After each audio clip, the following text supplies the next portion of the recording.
स्वागत है आप सभी का हमारे YouTube channel computer facts RBL में। आज हम आपको हिंदी के टोटल 25 क्वेश्चंस करवाने वाले हैं और ये जो आपके क्वेश्चंस होंगे ये यूपीएसआई स्पेशल के होंगे। अब यहाँ पे हम आपके एक बाई एक यानी कि 1 बाई 1 सेट लेके आएंगे। और अगर आप हमारे चैनल पर नए हैं तो आप ज़रूर हमारे चैनल को सब्सक्राइब करिएगा, क्योंकि हम अपने चैनल पे फ्री ऑफ कॉस्ट यूपीएसआई की तैयारी करवा रहे हैं। तो हम यहाँ पे आपको यूपीएसआई के हिंदी के मॉक टेस्ट लेके आए हैं। तो आप यहाँ पे देखिएगा कि आपने कितना स्कोरिंग किया है और हमारे कमेंट बॉक्स में बताइएगा कि कितने जो है आपके क्वेश्चंस सही हुए हैं। ये ज़रूर कमेंट करिएगा कि हम भी देखें कि आपकी कितनी तैयारी है और किस लेवल के हम सेट को करवाएंगे। तो थोड़ा सा आपको इसका ध्यान देना है कि कमेंट ज़रूर आपको करना है। चलिए स्टार्ट करते हैं वीडियो को। तो पहला सेट है और पहले सेट में हम देखते हैं कि हमारा पहला क्वेश्चन क्या है। तो पहला क्वेश्चन है भाषा की मूल इकाई। जो भाषा है तो उस भाषा की मूल इकाई क्या होती है, तो आप सभी लोगों को बताना है इसका राइट आंसर। जी बिल्कुल, इसका राइट आंसर आपने बताया है कि option number B is right. सभी लोग काउंट कर लेना है कि कितने ऑप्शंस आपके कितने क्वेश्चन सही हो रहे हैं। हम 5-5 सेकंड का आपको समय बिल्कुल देंगे। अगला क्वेश्चन है कि हिंदी भाषा किस लिपि में लिखी जाती है। बिल्कुल सही आंसर आपने बताया ऑप्शन नंबर डी, देवनागरी जो देवनागरी होती है उसमें हिंदी भाषा की जो लिपिक होती है वो लिखी जाती है। अगला क्वेश्चन देखते हैं, हिंदी जो है भारत की कौन सी भाषा है। हिंदी जो है भारत की कौन सी भाषा है, ऑप्शन नंबर बताना है, इसका राइट आंसर क्या होगा। जी बिल्कुल राइट आंसर आपने बताया कि इसका राजभाषा कौन सा है, भाषा है, ना कि राष्ट्रभाषा, ना कि ब्रजभाषा, ना कि अदर भाषा। तो इसका राइट आंसर हो जाएगा ऑप्शन नंबर ए। अगला क्वेश्चन आता है, चलिए अगले क्वेश्चन का आंसर आप दीजिएगा कि समान अर्थ बताने वाले शब्द क्या कहलाते हैं। क्वेश्चन क्या है कि समान अर्थ बताने वाले शब्द क्या कहलाते हैं। Options number A, options number B, options number C, options number D, बताइएगा इसका राइट आंसर। जी इसका पूरा जो है आपने बता दिया है, राइट आंसर भी बता दिया है, ऑप्शन नंबर सी। इसको बोलते क्या हैं, पर्यायवाची। तो पर्यायवाची का मतलब है कि वे शब्द होते हैं जो समान अर्थ बताते हैं। क्या बताते हैं, समान अर्थ बताते हैं। बिल्कुल आपका राइट आंसर हो गया। अगला क्वेश्चन देखते हैं। तो अगला क्वेश्चन है आपका नृप नीचे दिए गए विकल्पों में से कौन सा शब्द समानार्थी है। इसका मतलब नृप का समानार्थी आपको बताना है कि इसका राइट आंसर क्या हो जाएगा। 5 सेकंड आपको केवल हम यहां पे देंगे। जी इसका राइट आंसर हो जाएगा आपका भू और महीप हो जाएगा। क्या हो जाएगा, भू और महीप, इसका राइट आंसर हो जाएगा। तो ऑप्शन नंबर सी इसका राइट आंसर हो जाएगा। अगला क्वेश्चन देखते हैं। अगला क्वेश्चन क्या कह रहा है, दिए गए विकल्पों में से कौन सा विकल्प उम्मीद का विलोम है। उम्मीद का विलोम आपको यहां पे बताना होगा। चलिए आपके पास जो है 5 सेकंड है।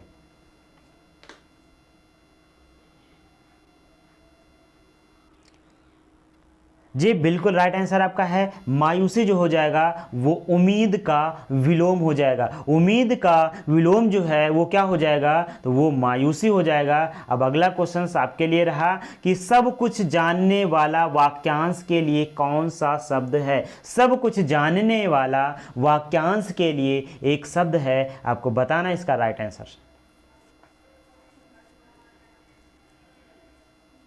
बिल्कुल राइट आंसर आपका है सर्वज्ञ। सर्वज्ञ होता है, सर्वज्ञ का मतलब होता है जो सब कुछ जानता है। सर्वज्ञ का मतलब सब कुछ जानने वाला, और बहुत कुछ जानने वाला का मतलब होता है बहुज्ञ। बहुज्ञ का मतलब होता है बहुत कुछ जानने वाला। देखिए क्लियर है, नाम से क्लियर है, बहुत कुछ जानने वाला। उसके बाद कुछ ना जानने वाला, मतलब कुछ ना जानने वाला अज हो जाएगा। क्या हो जाएगा, अग हो जाएगा। अग का मतलब होगा कि कुछ ना जानने वाला। अगला क्वेश्चन रहा है आपका कि सही वाक्य क्या है। सही वाक्य क्या है, यहां पे 4 ऑप्शंस दिए हुए हैं, ये रहे आपके 5 सेकंड।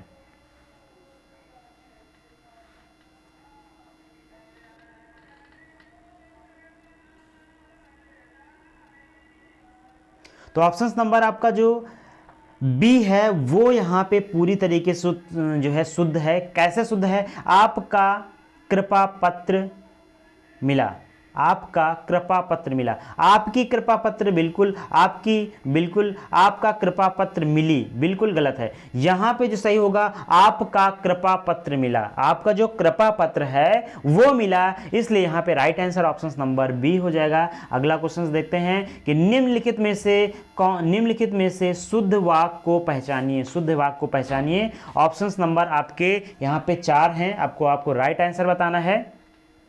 5 सेकंड आपके पास रहें।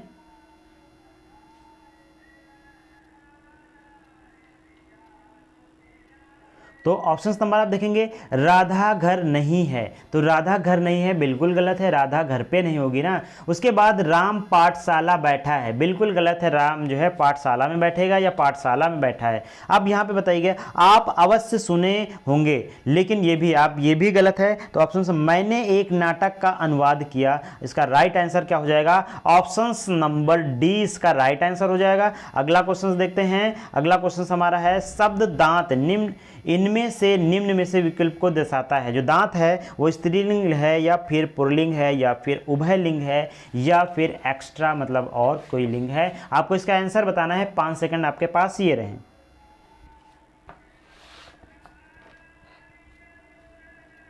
तो दांत जो है वो आपका क्या है? दांत आपका पुल्लिंग है। कैसे है? पुल्लिंग है। पुल्लिंग को पहचानने के लिए हम लोग क्या करते हैं? दांत है ना, दांत टूट जाता है ना, दांत टूट जाता है, तो जाता मतलब समझ रहे होंगे पुल्लिंग है। दांत जो है टूट जाती नहीं होता है। तो आपको सेंटेंस कोई भी शब्द आए तो वहां पे सेंटेंस बना लेना है। क्या बना लेना है? सेंटेंस बना लेना है, और उसी सेंटेंस के अकॉर्डिंग आपको उसका आंसर यानी कि स्त्रीलिंग पुल्लिंग बता देना है। जैसे कहा जाए, आपसे कहा जाए कि दही है ना, दही तो क्या है? दही खट्टी नहीं होती है, दही खट्टा होता है। तो दही खट्टा होता है, तो यहाँ पे आप समझ सकते हैं कि दही को किसी सेंटेंस से आप जोड़ के बना लीजिए। ऐसे देखेंगे दही का मतलब आप स्त्रीलिंग लगाएंगे, नहीं, दही आपका क्या है? पुल्लिंग है, क्योंकि दही खट्टी नहीं होती है, दही खट्टा होता है। तो खट्टा होता है और होती है, इन दोनों में आप जरूर इसको जो है क्लियर कर लीजिएगा। तो आप यहाँ से सेंटेंस जब बनाएंगे तो आपका आंसर बिल्कुल सही निकल आएगा। अगला क्वेश्चन है कि नीचे दिए गए प्रश्न का सही विकल्प पहचानिए। कर्ता का क्या अर्थ है? कर्ता का क्या अर्थ है? ऑप्शन नंबर 4 रहें, और ये आपके पास 5 सेकंड।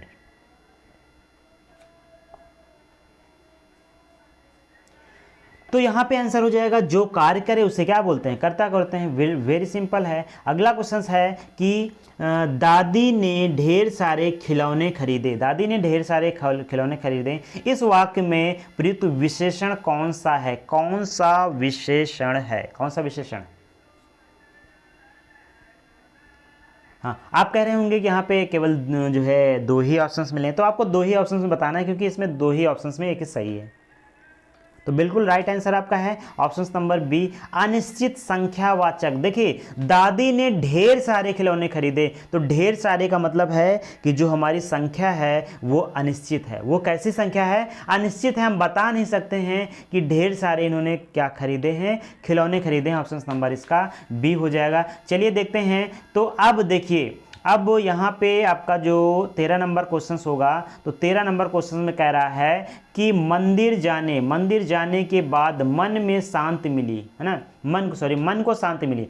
अब मंदिर जाने के बाद मन को शांति मिली। दिए गए वाक्य में काल पहचानिए। दिए गए वाक्य में आपको काल समझना है कि कौन सा काल है। आपके पास 5 सेकंड रहे।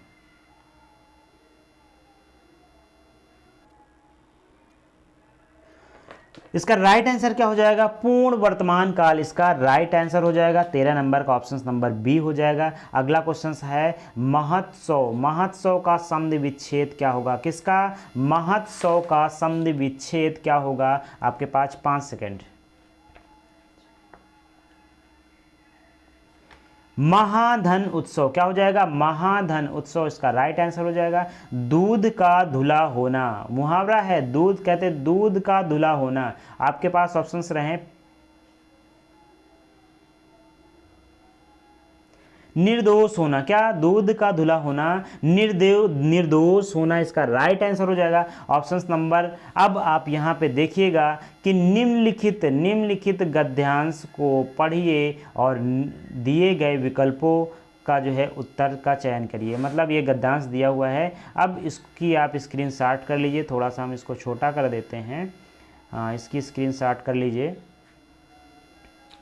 हाँ स्क्रीनशॉट कर लीजिएगा। और उसके बाद आपको यहाँ पे ऑप्शंस बताना है, तो एक बार हम इसको पढ़ देते हैं, तो पढ़ने के बाद यहाँ पे आपको बिल्कुल समझ में आ जाएगा। चलिए हम देखते हैं, एक बार जल्दी से थोड़ा सा पढ़ने की कोशिश करेंगे। सर्दियों के दिन थे, है ना, थोड़ा सा जूम कर लेते हैं तब थोड़ा सा और समझ में आएगा, आप लोगों को समझ में भी आएगा, बिल्कुल समझ में आएगा। अब यहाँ से फिर से पढ़ते हैं, तो क्या कह रहा है कि सर्दियों के दिन थे, है ना, लाइन लगाते हैं। सर्दियों के दिन थे, एक बालक सुबह के समय अकेले स्कूल जा रहा था। रास्ते में एक स्टेशन था, वह रेल की पटरी के पास से गुजर रहा था कि अचानक उसकी नज़र रेल की पटरियों पर गई। वह उखड़ी हुई थी। बालक ने घड़ी देखी, गाड़ी आने वाली थी। उसने सोचा कि अगर गाड़ी इस पटरी से गुजरेगी तो इसका भयंकर परिणाम हो सकता है। अगला मतलब आगे है, तभी वह इसके आगे सोच भी न पा रहा था कि गाड़ी की सीटी सुनाई दिए। बस फिर क्या था, बालक के सामने एक ही लक्ष्य था, मुसाफिरों की जान बचाना। देखते ही देखते इंजन दिखाई देने लगा। बालक कूद कर दोनों पटरियों के बीच खड़ा होकर अपनी कमीज हिलाने लगा। ड्राइवर की नज़र उस बालक पर पड़ गई और उसने ब्रेक लगा दी, लेकिन गाड़ी बिल्कुल बालक के पास आकर रुकी। ड्राइवर ने क्रोध से पूछा, क्या तुम्हें अपनी जान की कोई परवाह नहीं है? गाड़ी क्यों रुकी? जान की परवाह नहीं है, गाड़ी क्यों रुकी? बालक ने रेल की उखड़ी हुई पटरी दिखाई और कहा, अगर मैंने ऐसा ना करता तो सैकड़ों लोगों की जान चली जाती। तो आप इस बालक के बारे में क्या कहना चाहते हैं? तो चलिए इस बालक के क्वेश्चंस के आंसर जरूर आप सही करिएगा। क्वेश्चंस है, बच्चे की कमीज हिलाना व्यक्त करता है। मतलब बच्चे ने जो कमीज हिलाई, देखिए आपने पैराग्राफ पढ़ लिया, बहुत आसान था और आपके ब्रेन में बिल्कुल सेट हो गया होगा। आप बिना पैराग्राफ देखे आंसर बता सकते हैं। तो बच्चे की किसका वो देता है? तो बच्चे की जो सूझबूझ है, बच्चे की क्या है? सूझबूझ। शरारत बिल्कुल नहीं होगी, आप देख सकते, बेवकूफ़ी भी नहीं है और असावधानी भी नहीं है, लेकिन बच्चे की क्या है? सूझबूझ है, जिसके द्वारा हमारे जो मुसाफिर हैं उनकी जान बची है। अगला क्वेश्चन देखते हैं, तो रेल ड्राइवर को क्रोध क्यों आया? ऑप्शन नंबर देखिए और आपके पास 5 सेकंड मिलते हैं। हाँ, यहाँ पे आप देख सकते हैं कि गाड़ी लेट होने का कोई भी जिक्र इस जो है पैराग्राफ में नहीं था। अब यहाँ पे बच्चे उसको क्यों क्रोध आया कि बच्चे की ज़िंदगी का सवाल था। ड्राइवर को इसलिए मतलब क्रोध आया कि बच्चे की जान जा सकती थी।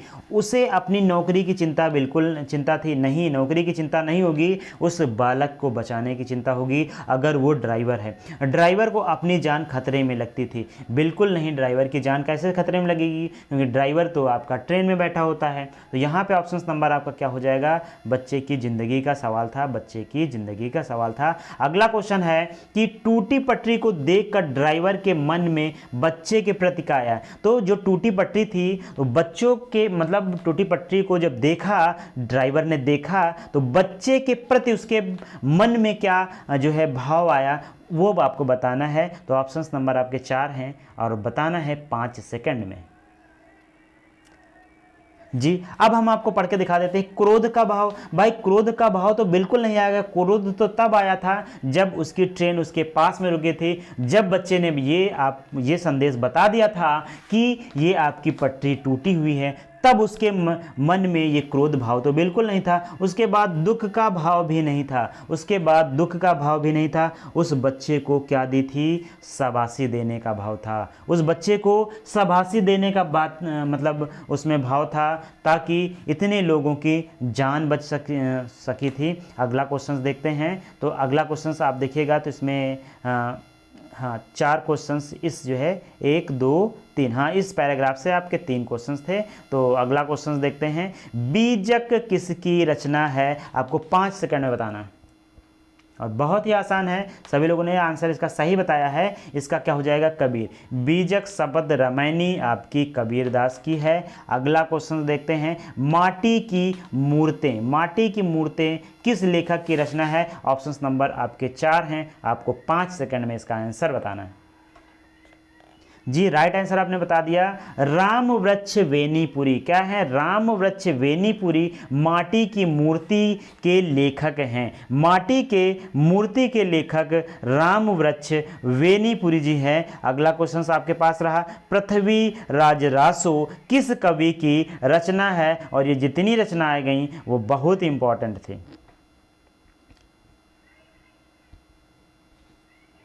बिल्कुल राइट आंसर ऑप्शंस आपका चंद्रवरदाई। चंद्रवरदाई जो आपकी चंद्रवरदाई कवि थे वो आपकी पृथ्वीराज रासो जो है इस जो है रचना के रचयिता थे। अगला क्वेश्चन आपका आता है कि महादेवी वर्मा को ज्ञानपीठ पुरस्कार कृति मिला था। और इम्पॉर्टेंट नहीं है, अब बहुत इम्पॉर्टेंट है, वेरी वेरी इम्पॉर्टेंट है। ये क्वेश्चंस मैंने कई सारे कॉम्पिटिटिव एग्ज़ाम में तो ज़रूर देखे हैं, कम से कम 6 से 7 कॉम्पिटिटिव एग्ज़ाम में तो ऑलरेडी मैंने देखा ही है इसको। आपको राइट आंसर इसका बताना है कि महादेवी वर्मा को ज्ञानपीठ पुरस्कार किस कृति को पर मिला था। 5 सेकेंड आपके पास। जी बिल्कुल राइट आंसर यामा। यामा के लिए महादेवी वर्मा को ज्ञानपीठ पुरस्कार दिया गया था। क्या, कौन सा पुरस्कार? ज्ञानपीठ पुरस्कार दिया गया था। अगला क्वेश्चन देखते हैं कि निम्नलिखित में से कौन सी कृति सन 1963 में साहित्य अकादमी पुरस्कार विजेता आपका अमृत राय की है? आपको इसमें बताना है कौन सी वो क्या है आपकी कृति है। तो बिल्कुल सही आपका आंसर है जो कमल जो है कलम का सिपाही है। कलम का सिपाही जो है उसको जो है आपको आपका जो है 1963 में साहित्य अकादमी पुरस्कार दिया था। और ये आपकी जो रचना है वो किसकी है? मुंशी प्रेमचंद। किसकी है? मुंशी प्रेमचंद की जो आपका कमल का सिपाही है, कलम का सिपाही जो है वो मुंशी प्रेमचंद की है। और इसको क्या मिला था? साहित्य अकादमी पुरस्कार 1963 ईस्वी में मिला था। अगला क्वेश्चन देखते हैं। तो निम्नलिखित में से उचित शब्द का चयन करें। किसका? उचित शब्द का चयन करें। इसका मतलब जो उचित है, जो सत्य है, उस शब्द का चयन करिए। आपके पास 5 सेकंड ये रहे। तो यहाँ पे औद्योगिक आपका ये औद्योगिक होता है ना कि औद्योगिक होता है, ना कि औद्योगिक होता है, ना कि उद्योगिक होता है। इसका राइट आंसर क्या हो जाएगा? ऑप्शन नंबर बी इसका राइट आंसर हो जाएगा। इसका मतलब ये आपका शुद्ध का मतलब उचित लिखा हुआ, कहते हैं ना उचित शब्द बताइए, तो शुद्ध आपका ये हो गया। अगला क्वेश्चन है और अगला क्वेश्चन हमारे लिए लास्ट क्वेश्चन होगा इस वीडियो का। तो राधा कृष्ण उसके बाद ... स्वाध्याय ... दिए गए विकल्पों में रिक्त स्थान सही विकल्प का चयन कर पूर्ण कीजिए। मतलब है कि आपको यहाँ पे कौन सा ऐसा शब्द भरना है ताकि आपका वाक्य आपका सही हो सके। आपके पास हम आपको इस जो है क्वेश्चंस में आपको 5 सेकेंड से ज़्यादा समय दे रहे हैं। ये समय आपके पास स्टार्ट हो गया।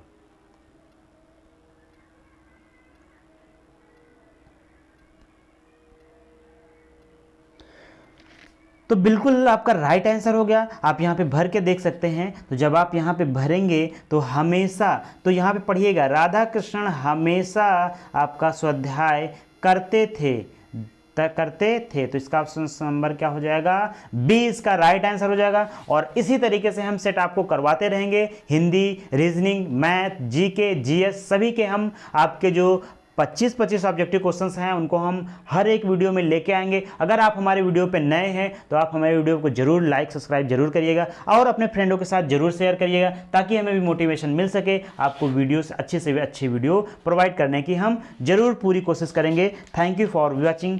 मिलते हैं आपको नेक्स्ट वीडियो में, तब तक के लिए जय हिंद जय भारत।